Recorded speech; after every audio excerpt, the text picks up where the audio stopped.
ชีวิตที่ผูกพันกับป่าแต่มือเกิดถึงมือสิ้นลมหายใจจากรุ่นคนนี้ต่อสรุ่นคนใหม่บ่อาจตัดแยกออกจากการอาศัยธรรมศาสตร์เลี้ยงชีวิตซื้อมือไปได้คนในเผ่านี้จึงขนานนามตนเองว่ามาบลี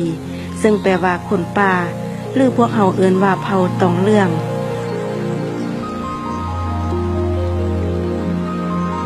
ย่างออกจากบ้านผลทองเขตป่าสงวนแห่งสารน้ำปุ๋ยเมืองเพียงแขวงไสยบุรี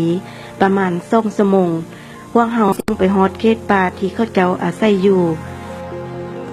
เป็นป่าที่ยังตึบหน้าอุดมสมบูรณ์ไปด้วยพืชผักและอาหารนานาชนิดการเดินทางสู่จุดหมายในการติดต่อผูกพันกับคนป่าสิ่งหนึ่งที่คาดบ่ได้นั้นแม่นพอลำที่คนป่าไว้เนื้อเสื้อใจเป็นผู้พาทางและเป็นสื่อกลางในการติดต่อผูกพันอันเว้าได้ว่าการพบพ้อผู้ที่บ่ทันเรื่องเคยกันมาก่อนมันเป็นสิ่งแปลกใหม่ที่สุดสำหรับเขาเจ้ายังบ่ทันมีหลักฐานได้อ้างอิงว่าคนป่ากำเนิดอยู่ไสและเข้ามาอยู่ในป่าแห่งนี้ดนปานได้แล้วจากคำบอกเล่าของเฒ่าแก่สืบต่อกันมาให้ฮู้ว่าเขาเจ้าได้มีการติดต่อพัวพันกันมาหลายเส้นคนแล้วท่านลีเซลจอแกนจากสภาวิทยาศาสตร์สังคมและภาษาศาสตร์ประเทศเดนมาร์กเขาก็สังเกตว่าคนในเผ่านี้และกลุ่มชนเผ่านี้อยู่แขวงนานราชอาณาจักรไทยอาจมีเชื้อสายเกาะกายกันก็เป็นได้เขาก็บอกเขาฟังถ้าไม่เฮาบอกเขาฟังว่าแต่ไม่เฮาย่างขึ้นมาอันแต่เขาก็เป็นรุ่นก้อนเนาะยังว่าไม่เฮาหูควบมากันยังหูเขาป้าหูคนป้าอยู่นี้แล้วก็บอกหูว่าตะกี้มันจะเกิดมาจากไซมาอยู่ไซก็บอกหูแต่ว่าคนป้านี่หูเส้นห้องมาตั้งแต่ยังได้หรือนี่อายุเส้นห้องก็ยังอยู่แต่ว่าเป็นประวัติอันละเอียดที่ว่าเป็นปึมเป็นซ้อเป็นบทบันทึกแต่แท้นี่ก็บ่มีข้อมูลอยู่บนใดมีแต่การบอกเล่าของเฒ่าแก่อยู่พื้นฐานหันว่าคนป่านี่มาอยู่ป่าสงวนแห่งนี้นี่ก็หลายเส้นคนละเบื้องต้นว่าสิมาแต่บ่อนหันบ่อนนี้ย้อนสาเหตุอันใดก็ยังบ่ทันละเอียดเทื่อพวกข้าพเจ้ากำลัง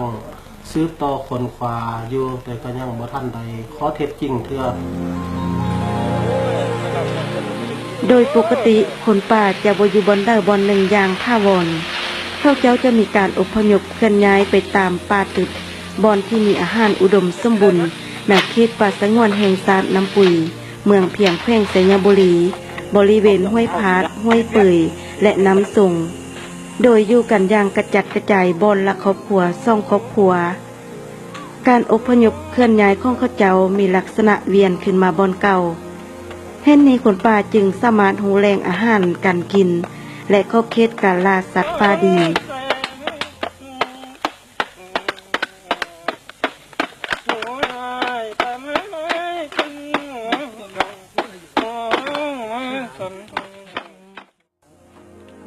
อยู่บนได้การปลูกสร้างที่อยู่อาศัยก็บ่ถาวรเพียงแต่เอาไม้เหียไก่หาตองกล้วยบะบุญมามุงเท่านั้นอาหารเริ่มหายากตองที่มุงก่อเรื่องเข้าเจ้าก็เริ่มเคลื่อนย้ายไปสู่บอนมัง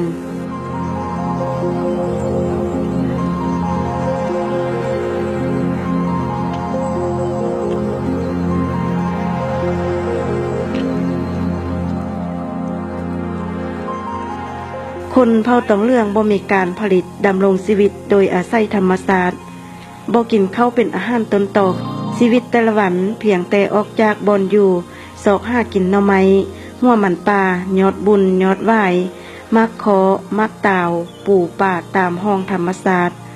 และใส่แห้วเอาสัตว์ป่ามาสู้กันกินเป็นอาหารเท่านั้นบางครั้งโชคดีห้ามมาได้ไล่พวกเขาจึงเอาลงมาแลกเปลี่ยนเครื่องมือหากินนำประชาชนอยู่เขตบ้านใกล้เคียงเป็นต้นแม่นมีดพาเสียมและอื่นๆท้าวอินไทยแต่ละมือต้องได้ออกซอกหาอาหารมาเลี้ยงครอบครัวแต่เช้าๆมื้อนี้เข้าซอกหายอดบุญมากคมและพืชผักต่างๆซึ่งเป็นอาหารพอที่จะหาได้อยู่ในเขตนี้อีกบ่พอถ้าได้มือเข้าตองอพยพไปอยู่บ่อนอื่นอีกแล้วเพื่อซอกหาอาหารเน้นนำนองกับปนัน อยากเข้าก็เป็นนั่น อันนี้อยู่นี่ก็ไปนกมันกูไม่มีมัน ก็เป็นไก่พอด ชอบยัดอุ่นนกตานำไปยัดแยบใครเพิ่นก็ไปใครคนลาวก็คนลาวก็เอาน้อยนึงทำนี้กินดี30,000หมดแล้วมื้อแน่ก็บ่กินมื้อช่วยกูบ่ได้กินกี่ครับนึง ฮอดปัจจุบันพวกเข้าหูนำเสาวัตถุธรรมศาสตร์ดัดแปลงมาหับเสาชีวิตประจำวันไล่ขึ้นเส้นการเอาติวไม้มาสร้างเป็นซาดตัดบางไม้มาต้มนำบางไม้มาประดิษฐ์เป็นเครื่องดนตรีและอื่นๆแต่ยังเป็นระดับต่ำอยู่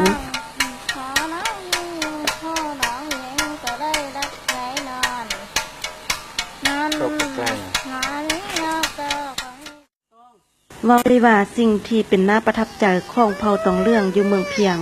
สำหรับผู้พบเห็นแม่นการแสดงออกของวัฒนธรรมทางด้านจิตใจเขาเจ้ามีความซื่อสัตย์ต่อผู้อื่นมีความเบิกบานมวลซื่นเหมือนกับมนุษย์ทั่วไป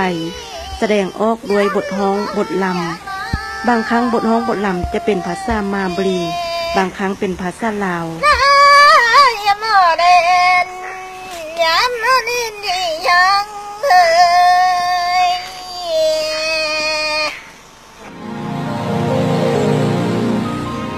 ถึงปัจจุบันนี้คนป่าหูนุ่งทรงเสื้อหูกินอาหารที่พวกเขาแต่งสู่กินถ้าบ่มีผู้หากินพวกเขาก็หาอาหารตามธรรมชาติกินตามเดิมอาจเว้าได้ว่าพวกเขายังบ่ฮู้ทำการผลิตกสิกรรมดัดแปลงธรรมชาติมารับสายชีวิตการเป็นอยู่เถื่อ